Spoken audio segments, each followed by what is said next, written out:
Hey, what's up everyone? Eric Rossi, the guy with the eye here for another episode, and today I have on my Sony Orange, and I got a list here. Talk about some things that Sony is winning and losing at. Is Sony really taking over the industry? I'm not going to necessarily cover that 100%, but here's just some things that Sony's totally killing it and losing it with.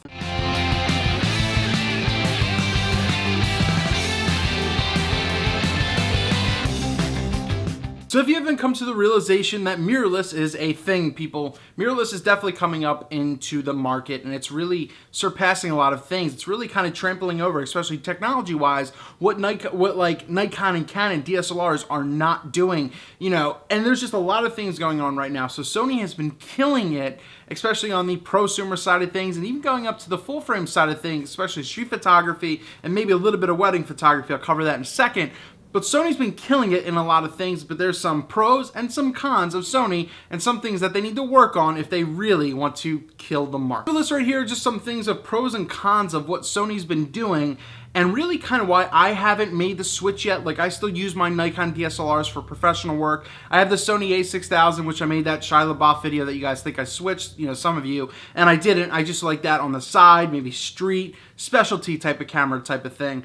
And there's just the reasons. I'll cover the cons in a second of why I haven't, and those are pretty much the biggest reasons for me. But what are some of the pros? What are the things that Sony is totally killing it with? And pretty much it really comes down to two main things, and that is its technology that it uses, the sensors and everything that goes into it. I'll break that down. And two is its size, its portability, its lightweightness that it really gives. And that's the two biggest real things that it does. It being extremely portable, its lenses are a little portable. I'll cover that in a second as well. They're not as heavy, some of them, as your 70-200s. It has a lot of great things that the consumer, prosumer, even professionals really want.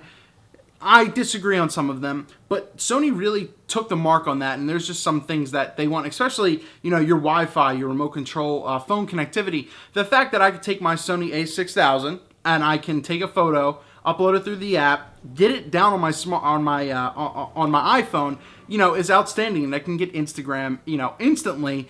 Especially like if you're at a wedding trying to beat other people out. I'm sure you've heard that before, to where you could post things using the couple's hashtags and everything. So that's one huge thing Sony is definitely killing it with, is especially the camera to phone, smartphone connectivity, because that's obviously pretty huge. Another thing a lot of people run is the tilty screen and the electronic viewfinder, even though I find that a little slow at times, but you're seeing what you're getting. You don't even have to get on the ground for the tilt shots. You can just, especially for street photography, I do kind of like it on the Sony A6000 because I don't have to be looking up at someone, especially on the street, which I like to do myself. If you follow my Instagram at the guy with the eye, you can have it down here, tilty screen here, and just kind of walk around and look that way. You're not drawing attention to yourself. You can get lower angles without having to lay down for some people. Especially capabilities in regards to video. And that's one thing a lot of people are really enjoying, is the video side of things on the Sony, especially of it being, majority of them being 4K, if not, ultra high definition 1080p. Type of thing. You got your focus peaking, you got your zebra, so you don't necessarily need a separate monitor for some of these cameras, which is absolutely fantastic because of its focus magnification. They could go in and really fine-tune your focus, and that's a huge perk on the Sony side of things. And I covered really kind of all the perks, but I also want to say that they are improving their their autofocusing as well. Between their phase detect and their contrast. Autofocusing, which was a big difference, separate between mirrorless and DSLRs, was that the autofocusing was too far apart, but it is kind of blending together, and you are seeing more of the blend in with these Sony cameras, especially with their newest beast, their 42.4 megapixel beast, full frame camera. It's coming into it. It's still not necessarily the best thing out there, but their live tracking autofocus and everything like that, it's definitely improving, and it's definitely a perk for some. But here are the cons, the biggest things for me, and the biggest things that I've noticed and heard complaints.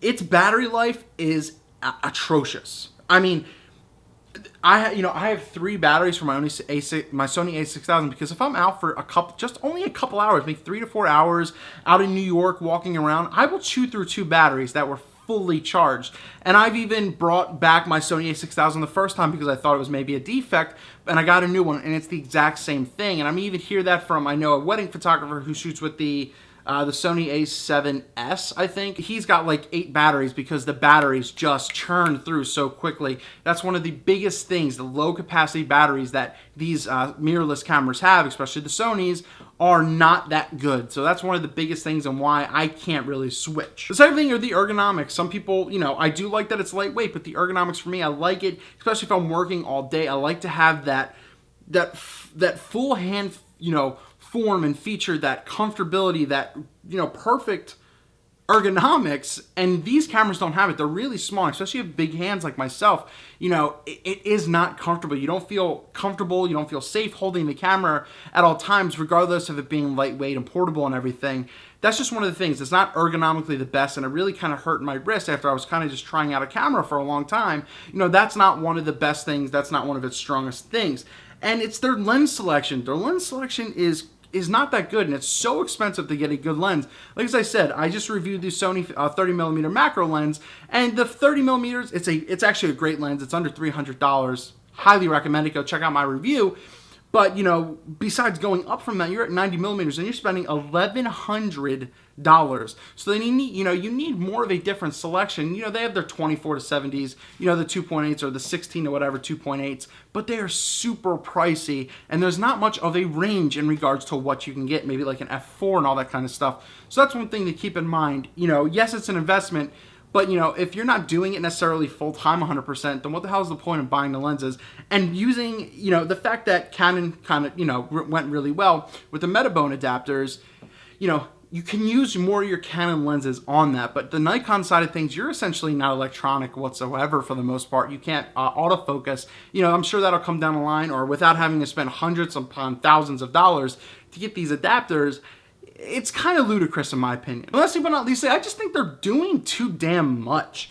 They really have a strong standpoint in the photography, if not videography point of things, and I just think they're doing too much, especially with, as I said before, their new A7 whatever 2, 42.4 megapixels, 4K video.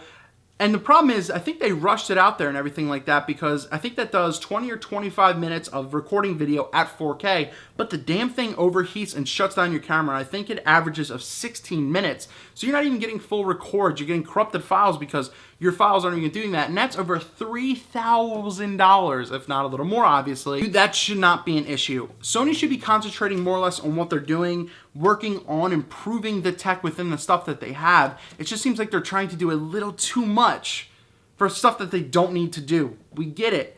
You have great products. You're creating tech that the goddamn Nikon and Canon aren't doing, and I'm absolutely fed up with that. But with those things, you are losing a little bit of the market, because it's hard to switch when I can't keep your damn camera on. I can't get a good lens for it without spending millions of dollars. And the fact that I don't like that you pay $3,000 for a camera that overheats when 4K is what people are doing right now.